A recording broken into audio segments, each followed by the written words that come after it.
Welcome to the Level Up Podcast, where finance leaders share real stories, insights, and connections that move them forward. Tune in to learn, sharpen your edge, and level up together. Nick Aracco here, host of the newly reimagined Level Up and founder and CEO of CFO Alliance. Okay, this is not just another business podcast. It's definitely not boring. Level Up is where the most forward-thinking finance leaders come. This is where I try to cherry pick members of the CFO Alliance community to gather with me to talk about what it's really like to lead in today's unpredictable world. Each episode, I sit down with finance executives who are redefining what leadership looks like by stepping up, leaning in, and leveling up. These are not theory-driven interviews. They're raw, they're real, and they're packed with insights you can use.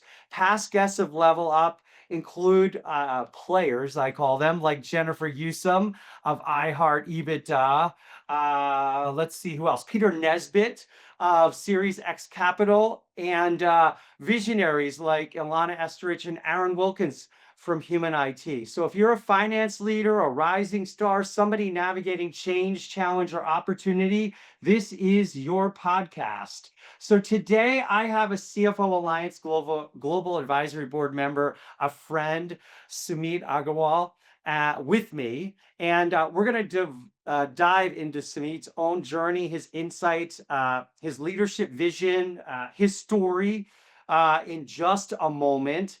But I do want to share with you that Level Up is brought to you by Oracle NetSuite, the #1 cloud ERP trusted by thousands of high-growth, finance-led companies around the world. In fact, 1,500 of the CFO Alliance member enterprises are powered by Oracle NetSuite. NetSuite gives CFOs and finance teams real-time visibility, automation, and control across their financials, operations, and planning, so they can lead with confidence and scale with speed. They are also a proud partner and longtime partner to the CFO Alliance, supporting our shared mission of empowering finance leaders to drive strategy, build resilient teams, and deliver next level impact. So if you're serious about building a modern finance function that keeps pace with your business, especially in this world today, NetSuite is your platform. Learn more at netsuite.com and contact us at the CFO Alliance. We're happy to share more with you as well. So let's dive in. And this is always my chance to tell you a bit about our guests. And this is where I always say, no ChatGPT on these intros. These are my personal intros because I like to get to know our guests. Like as the host, I get to cherry pick too. And I kind of plop out there who wants to be on this show. And when they raise their hand, I'm pretty picky. So this time when Sumeet said I'd be a guest, I was like, oh, good, this is going to be a good one. So let me give you a little bit about his background. So friends, here we go. Sumeet is the founder and managing partner of SmartScale Finance, where he partners with growth stage companies in life sciences, deep tech, and AI to bring clarity, discipline, and strategy to their financial journey. So what does that mean? What sets him apart, right? It's not just his track record in helping founders with everything from board engagement to fundraising to clinical trial planning. It's the way that he combines, listen to this, his MS in electrical engineering, electrical engineering, with deep finance expertise. That you got to remember, right? Because think about those lenses, that expertise and the application of that, especially in this day and age. That rare mix makes him one of the few finance leaders who can fluently bridge technical innovation with business strategy and measurable performance and outcomes. From guiding Series A biotech startups to advising pre-seed SaaS ventures to supporting later stage companies scaling through complexity, Sumeet doesn't just do the numbers. He translates science, technology, and vision into financial frameworks that unlock growth and manage risk, right? We talk about that tightrope that we all walk as finance leaders. Sumeet just gets it. So I wanted him on Level Up because as we all prepare for 2026 in the middle of volatility, AI disruption, and tighter capital markets, leaders like Sumeet show us what it's like when finance truly meets innovation.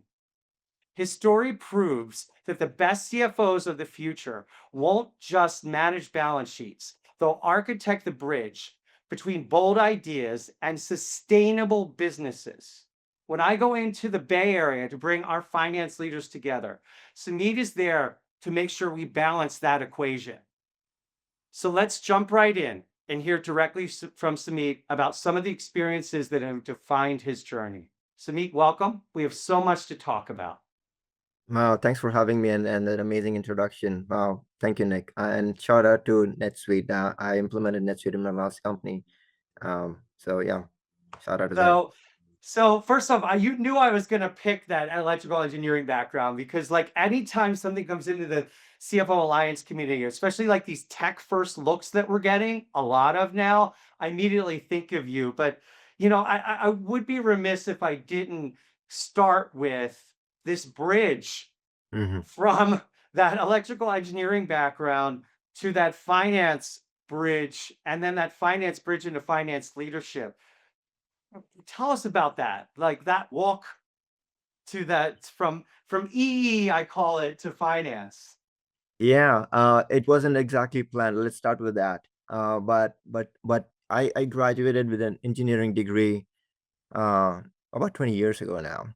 And when I did, I entered the workforce and worked for about 3 years. And then I realized that I wasn't really living my own dream. What I was living was a dream that somebody built for me, my parents, my social life, that said, hey, when you grow up, you either become an engineer or a doctor. And that's really what led me to that path. And where I started finding my own passion was in the business side. And that's because I was consulting at that time, doing technology consulting work.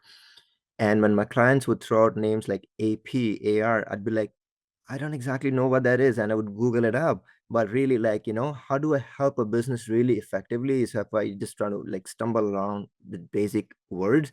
And I said, you know what? I draw more fun and I'm more passionate about solving a business problem. So what better way to do that than just making a pivot and went to business school for that? So went to business school, got a degree, and I said, okay, well, finance came more naturally to me, maybe from an engineering mindset perspective. And I thought that pivot is going to be easy, and I think I graduated in 2009. So this was in the middle of the What a time, yeah. right? So we had markets at all-time lows, and job market dried up, and nobody was willing to take a chance on an engineer who wanted a career in finance. So that was a bit nerve-wracking, a portion where I was starting to have self-doubts about myself, like, did I make the right decision to leave a high-paying job and now having to prove myself in an entirely different world. So that journey was, I mean, in hindsight, it makes, you can think about it as resilience and what the character it develops in you, but in the moment, I must admit it was extremely nerve-wracking. Yeah, I Okay. mean, you had to but you did bank on yourself. I mean, give yourself a little bit of grace and a little bit of credit, man. I mean, and then who would have thought you were coming out during that '09 like cliff dive and were very slow climb back, especially tell everyone where you're based now too. And were you in Silicon Valley at the time? Were you in the Bay Area? I was in the Midwest. You were in the Midwest. All right. So, hey, no different there, but still dealing with the same pain, right? This was not an isolated, No, cliff yeah. dive in '09. Oh no. Exactly. No, I mean, Yeah. and back in the day, it was like, it was, if you're in the Midwest, going to college over there, like companies are not coming really on campus to recruit you. No. No. Totally different. Totally different. So, let me ask you, let's go back to that. Being the EE, electrical engineer, then in finance, how did you how difficult was you for you to build relationships for those that were already sitting in finance? Where did you feel like an outsider? Did you feel like an imposter in the beginning? And how did you begin to really begin to build bridge build and also begin to establish, hey, I am one of you? Mm, yeah. I think I was fortunate that I landed a role out of college in a company called Archer Daniels Midland, and they had an amazing leadership development program. And that allowed me to really get exposure to senior leadership, and they were really bought on that, yeah, we need people from business schools who come with the mindset of building strategic frameworks, think through and crystallize decision making and help build as a framework. So I think that helped me a lot. In that the support was there from the senior leadership, but at the ground level, if and I would see speak with somebody in the accounting team, I recognize that I would stumble a lot, and they wouldn't really see me the same way as some of the senior members would, and that's something I did have to reconcile. Um, Was there a specific leader or leadership principle that you pulled from that you think has directly influenced you or that you're bringing with you today? um, Or even a lesson learned, something that stands out? Yeah, I think and maybe coming from an engineering background, one of the things that I was more focused on was really like the nuts and bolts of things. How do I solve a problem? How do I model an Excel spreadsheet? And the software elements about people and relationship was not something that was front and center for me early on, and that I think I struggled with initially because I was under indexing on that element. And one of the leadership lessons for me was really like, how do I build those bridges, like you mentioned, how do I build those bridges in a large organization that I'm part of now? And speaking with somebody and needing help with everybody that I reach out in the organization. Yes, it's on the behest of the senior leadership that wants me to get stuff done. But now I have to make those connections to everybody because I'm leaning in on them to get this information. And I think that required me to invest a lot in building that relationship, which I underemphasized initially, and I kind of learned my lesson early on. It's so interesting that you say that because when I shared with our listeners the diversity of experience and the diversity of the types of enterprises and people and leadership you've worked with and the various business life cycles and industries that you've worked in, it's all relationship based because if we dig into finance in the trenches, sure, budgets, forecasts, board decks, we all know them. But some of the stories you have when the numbers become the story, that you've had to change companies' direction with Hmm. them, which is all relationship and story. Hmm. Are there stories and companies that stand out that really have influenced some of the muscles that you feel strong now that are guiding what you do day to day now in your role and the work that you're doing? Oh man, I would definitely emphasize the relationship aspect of it again. Um, if I just think about my early days when I joined Culture Bio in early 2022, um, coming in as the first, this was my first like a senior leadership. I was the first senior leadership finance hire in the company, and I Okay. was in some ways feeling the weight Which of is it. never easy, by the way, right? Yeah, it's not, and you're sort of the top dog, the top finance dog in the company, and you're like, okay, this is a moment I can't afford to f up something at the moment, Yeah, and right. that makes you behave a bit differently. Now all of a sudden you're super like careful about every move you make. You don't want to be wrong about it. And one of the things that I noticed in myself when I joined the company was, I was over indexing on how I was solving the problem, making sure my numbers were right, and where I was starting to lose focus on was that relationship piece that you just mentioned. I was part of an executive team. Some of the executive team members were new, and I hadn't spent a lot of time building some of these relationships and understanding, how we operate. We all come from many different backgrounds. So like, so we have our own strengths and weakness, and I didn't get a chance to really understand that enough. So when my numbers started to tell a story about where the company needed to go, the point you touched on about direction of the company, which was a bit different than where the company was going at the moment. And I noticed a few things. The macroeconomic environment was changing from one where the focus was less on profitability, on revenue, and more on profitability. It started to influence my thinking, and the question then became, hey, I know that this is a direction the company needs to change, but I haven't really spent enough time building those relationships again. So I had to just, make sure that I just be front and center of it and place a lot of emphasis on that. So, having those by my side, starting to invest some time into it, I was then able to really get people along and see the way I was seeing some of the changes that we needed to bring. And we ultimately made some tough decisions as a company. Let me throw a wrench into it that Yeah. as I've traveled across the US in 2025, that many of our members finance leaders are struggling with, given the volatility and uncertainty and the rapid pace of change and disruption that teams and enterprises and industries and individuals are facing given the environment we're all operating in is, and that's lack of stakeholder alignment that finance leaders have to deal with, or even lack of stakeholder expectation that the finance leader has to deal with.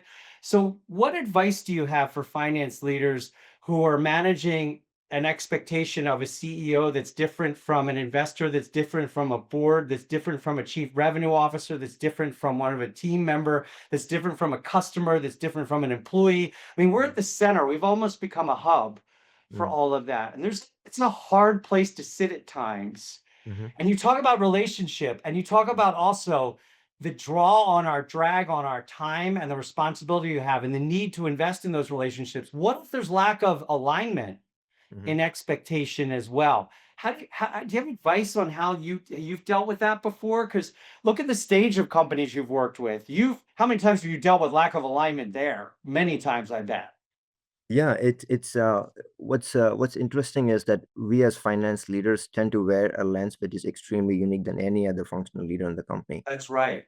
And that cross-functional view that you just framed right now, Nick, is super critical. I think it just comes naturally, and sometimes we in finance just take it for granted. Mhm. You think about a simple long-range financial model that you might be building for the company. You could approach it one of two different ways. You could just say, hey, I'm going to go to each functional leader, get their budget, get their future projection, and just be the Excel compiler or modeler, right? The alternative is, I want to build a story, right? You say, I want to build a story for this company, and the model reflects the story. And when you take that latter approach, now you're not necessarily in a place where you question everything, but really now you're trying to make sense of everything and repeat to the leadership team, like, this is what I heard. The story is not making sense. Well, this is the where it's not making sense. Your assumption, the commercial side versus the operation side is different. How do we get on the same page? And you're starting to become the collaborator in it, where you're bringing two people's on the same page through a framing and a catalyst, which is like, hey, I'm just trying to get a model done, right? You're coming at it in a very uh, non-invasive way, if you will, and not really challenging their authority. And that, I think, is crucial to building the relationship. Yeah, it's interesting. In New York, we called that maybe being the conduit for interlocking sessions between that revenue and cost side, applying that in the budgeting Mhm. framework, right? You're bringing them together, Yeah, not doing it in a silo. yeah. I, yeah, I have that same visual in mind. Yeah. And it's interesting because you would think that those challenges tend to happen mostly in large companies, but even in startups, that's the case. And the Yeah. reason it happens in startups because startups move way too fast. And when you are moving so fast, your assumptions of what you need to invest in your marketing team based on what the growth projection is versus what your operations team is thinking could be extremely different. Yeah. So we have close to 10,000 members in CFO Alliance, and I always make this joke. There are probably 10,001 job descriptions behind each of your titles. There's still not synergy on what that responsibility means and comes with. And finance is very Um, unique. Yeah, I mean, we yeah, tend to it have to is. manage not just finance, but HR. I had to manage HR in my last company too, which I learned, Yeah. I had to learn very, very quickly. Yeah. Manage facilities. So yeah, I mean, we wear a lot of different hats. So what's the toughest non-finance call you've had to make, and what would you do differently now? Ah, actually, I mean, the previous question is a good segue to that point, actually. So, Yeah. um, in my previous roles, besides finance, I had to manage HR, facilities, and IT. And I try to just keep it at a high level, very intentionally, so that I can explain the example without putting any particular person or team on the spot. This function that I inherited, I was I was starting to learn a lot about it, and um, there was a particular member in the team that within a couple of months I realized that it he or she wasn't the best performer in the team. And as a result of that, the morale was down in terms of the other functions leaning on us for support. They were not really getting the right answers, and so on and so forth. So I said, okay, maybe I need to provide this person feedback. I provided feedback to this person, and that went on for about 4 to 6 months, and I still couldn't see improvement. And I thought that the person should go, but in the back of my mind, there were two things that were holding me back. One was the fact that I'm new to that function, and that person had been in that world for 10 plus years. So I was like, do I know enough to make the right decision here? Right. The second was that person was extremely likable in the entire organization. Now, granted that about three-quarters of the people never really had to work. It was more like, general hellos. And, when you see a person on the surface, it's personable. And yeah, you can get along well. And the person was very personable. But if you have to work with the person to realize some of the weaknesses, and those are the people that were getting frustrated. So how do I make a decision of letting that person go and be unpopular with three-quarters of the people that like him? So this is one of the toughest non-finance decision for me to decide whether to let go of that person or not. Ultimately, I did pull the trigger on it and let that person go. And in that moment, I thought maybe the world is going to come crashing down, and nothing happened. Things became so much better after that with the person that really wanted to take the function on, develop her own career. So she took that responsibility, and the company, the people started leaning on us more in that functional area. So that is a story where in hindsight, I wish I would have pulled the trigger a bit sooner. Sooner? There is this quote, sometimes you get treated by a chihuahua. I can't remember the gentleman who said that. Is a book that I read a while back. But sometimes you're just like, you're chasing down something, and you're worried about some impact that might happen, and you turn around and you look, it's just a chihuahua. You could have just done that much sooner. And it's really, that's my learning lesson here, which is it was a tough one because it was a non-finance function. But I think we need to go back to our first principles and do make quick decisions and quickly.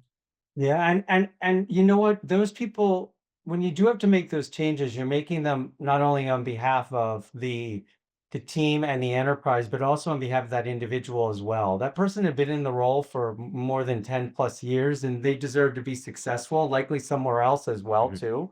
And that's just the nature of it being a full equation. They're part of that equation as well. Right. Hey, 100%. I want to talk a little bit about team and capability design and some of your thoughts on that too, because we talk a lot about that in the CFO Alliance. And I always appreciate your insight on team and capability design. We could talk about unpacking that from the CFO perspective, but that gets Mm. tossed about so much. From a skill and capability standpoint, what advice do you have for the future generation of accounting and finance leaders as someone who doubled down on himself and pivoted and invested in new skills and development early on? Where should people, the next generation of talent, be doubling down on skills? Yeah, it's a great question. In this darn world of AI right now, it just feels that we're in the middle of a storm without any clear direction as to where we are going, right? Yeah. Um, I do feel that if you are focused on reconciliation work, if you're focused on just more AP management and stuff which can be transactional and can be automated, I think the faster you move away from it, the better it is for you doing for as service for your own future and for your own career. I do feel we are going to be in a phase where the velocity of decision making is going to be much faster. Your ability to take information and understand what that means and pivot the company is going to be more important going forward. So when I think about anybody that's now wanting to grow his career in this space, I think it should be twofold. One is, how do you get better at communicating the story?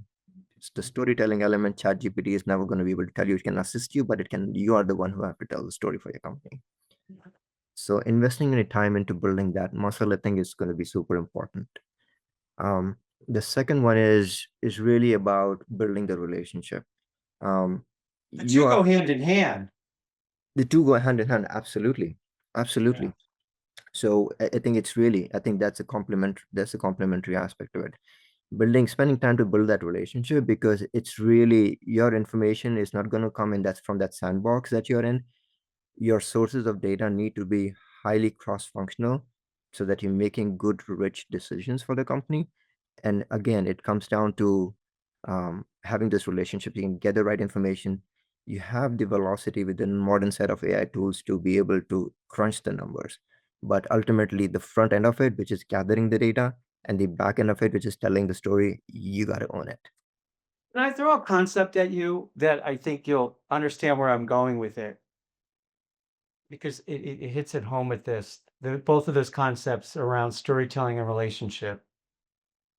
When I had the opportunity to serve as sounding board or unpack conflict or struggle with our CFO Alliance members, it's come at a time where if you get to its simplest form, a finance leader hasn't demonstrated understanding to the person on the other side. Mm-hmm. Their intent is there, the effort is there, the numbers are there, the story is there, but the form by which they attempted to communicate it to the other side is not the form by which the individual or individuals could ingest it and understand it. And it was the language of finance, but not the language of the other party. We tend to, which is difficult at times for finance to see because the numbers come so easily and we communicate in the dialect or the language of the numbers. Mm-hmm. Right? You see where I'm going with it? We have to train different muscles then in our storytelling, right? It's not just, I get it. Therefore, I just need to convey what I just got. Maybe it's, I need to, I get it. Now I need to put this in a dialect or language that they speak in order for them to understand it. Mm-hmm. Is that accurate? I think it is. And I think if I just break that element down into a couple of Please. components, there are two elements to this, and this is where the human machine interaction, I think, is going to be critical in kind of like elevating how we do our work. What you just said was the first portion of it is awareness. Awareness that that is important. I could, if I am not reading the room right, I could be walking in and telling the story in a way that only I can understand and nobody else. And then there's a huge opportunity lost. So that awareness, nobody's going to bring besides your own self. So have that awareness in it. The second is the storytelling itself. Once you know that, this is the bridge you want to cross, you know what that endpoint looks like. Leverage technology to the nth degree. Yeah. Hey, let it help you get there. Yeah. So that now what's called in the world of AI is prompt engineering, meaning you're telling AI exactly what you want, meaning, hey, tell me a story of my numbers in this way that I can explain to a chief marketing officer. Now that's for the right framing of it, which you should do. And then it can do the job for you. What you're saying is you don't have to guess the dialect or to guess the language anymore. Yes, exactly. I get it. So we can cheat. Oh, well, it's not cheating now because it's available to everybody. Yeah, it's augmenting, and I think when I had and speaking of augmenting, I know maybe going a little bit off script here from the question you asked, but people are worried in a lot of back office functions about job loss due to AI. Um, and there was a very beautiful report that came out of MIT that basically suggests that we are not seeing that at a macro level. Yes, maybe you're seeing in a very, very isolated things that are like call center jobs. So the very, very specific roles that are getting impacted. I'm not denying that. But when you think about the finance function, we are not seeing that. What we are seeing is an underinvestment of AI in the back office space, something that I feel strongly about, that we need to be the defenders for, and sort of the advocates for it. That's a better word for it. So for example, the MIT report was talking about how people in sales and marketing are getting more of the AI spend budget versus a back office team like finance. The question is why? The reason is, according to them, they are able to better communicate those investments and translate into the number of calls booked, the number of customers acquired, the number of the dollar volume of bookings in a particular month. When you start to quantify something, you can justify the investment leading up to it. And I think when we say we're going to get an ROI, we're talking about our books closed 7 days sooner.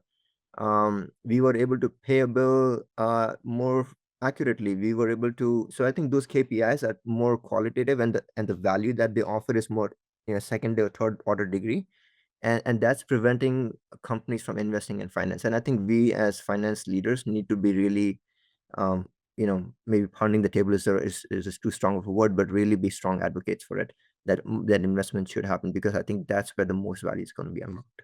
Yeah, I think you're right. We don't have those circulating within the CFO Alliance community right now because they're not happening, right? We can't find them because they're not necessarily in play, to your Hmm. point, Hmm. right? They're not hidden because there's not much to hide right now because there's not much being put into play, right? Absolutely. The Yeah. dollars and cents are being spent and the use cases are being applied in other areas, to your point. Yep. All right, Yep. Yep. right. Um, so along those lines, I'm curious. Let's take that thread. Mhm. So there's been so much talk about skills and career lattices.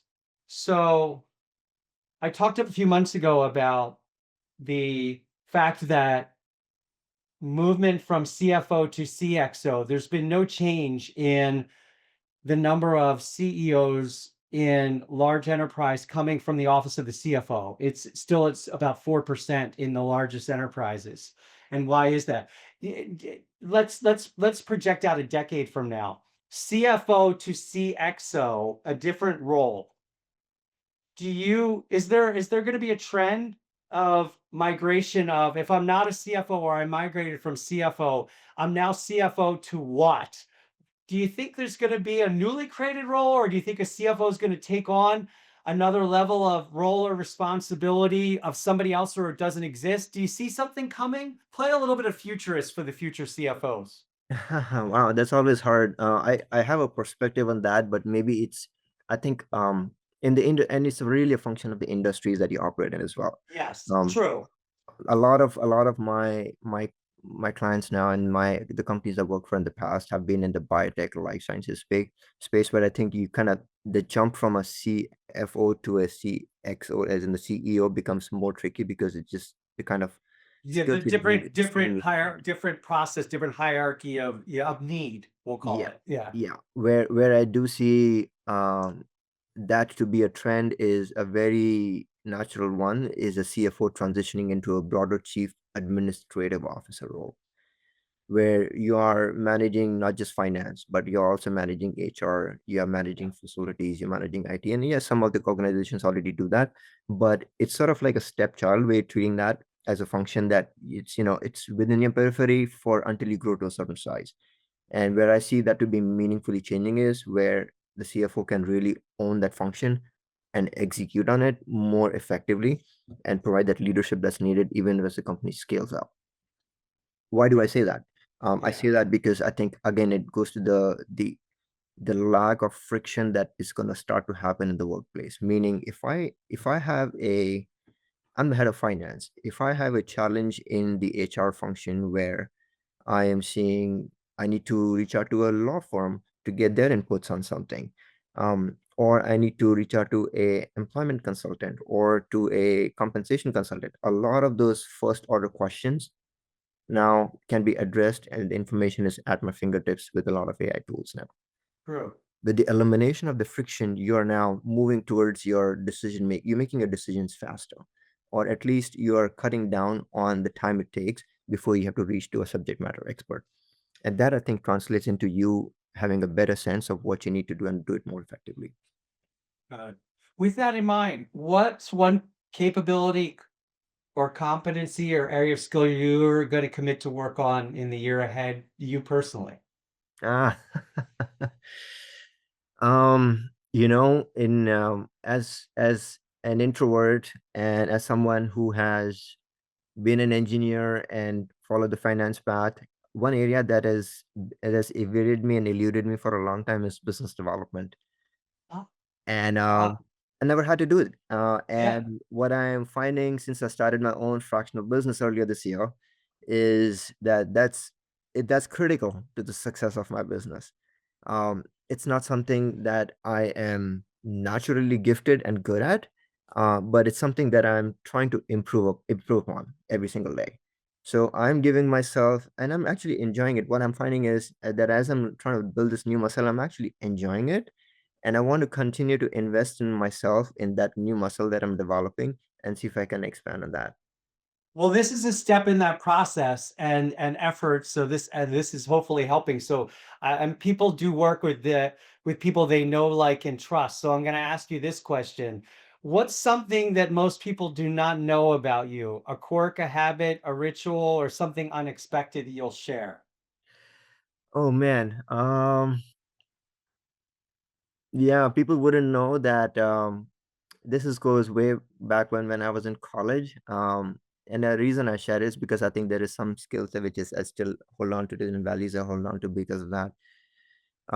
Back in college, there was this summer that came when all my friends left for, their parents' families' homes, and I was on campus. I didn't have the $1,000 needed to go fly to India and meet my family and come back over the summer. So I said, okay, I'm going to stick around and do something. And I realized that this was my first summer in the United States, by the way. So I had no clue what to expect or not to expect. I realized that most jobs on campus had gone away, and I was trying to be independent and pay my own rent, and that started to become tricky. And I had to really hustle. I went everywhere that I could. I could find whatever hours I can gather in a week, and I worked 3 jobs at the same time. I was a Unix consultant. I was doing some coding work for a engineering office for some part of the day. Then I used to go to a Pizza Hut where I used to make pizzas, the pan-sized pizza. It was on a I-90 corridor on the highway. And then I would come back, and in the evening I used to be a what's the word for it? The security guard sort of person on the college campus, one of the dorm rooms. And that was wild because those all 3 areas were things I'd never done before. I was trying to build something, but I hustled and I got things done. I was able to pay my bills. And that really taught me the value of just, making things work. And I think when Make you're it in a happen. startup environment, Yeah. that's critical. You got to make things with work with what you got. And you got to So run. so you know what? So that if I'm a startup leader, an entrepreneur, or someone that's saying I have to do the most with the least, and I need a finance, technology, innovation, strategic leader, someone that'll challenge, someone that'll dig in, someone that'll roll up their sleeves, you just sold me based on that story right there. That's business Well, development. That's relationship development. That's the story. Okay. So if people want to connect with you, what's the best way for them to learn more as well as connect with you, Sumeet? How should they find you and how should they connect with you? yeah, always LinkedIn is a great forum for us finance Awesome. professionals to connect. So absolutely feel free to drop me a note on LinkedIn and just send out a connection request. You can always reach me on my email as well, Sumeet at smartscalefinance.com.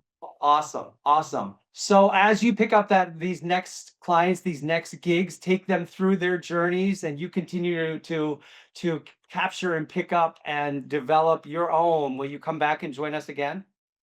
I love to. See, Love. now that was simple, wasn't it? I mean, you brought insights to light, you brought your story to life, and that's why we do level up, is to bring to life, bring to light, and level up with you. So thank you, Sumeet, for joining us today. Thank you for being so candid and sharing with us so much of what you've done and learned. And I hope our listeners are as inspired as I am. It's been great, Nick. Thanks for having me. This is why we do level up, to hear what's really happening in the CFO role and how peers are making their next place. So don't just read about leadership, learn it from CFOs who are living it, people like Sumeet. So these days, your business do need total visibility.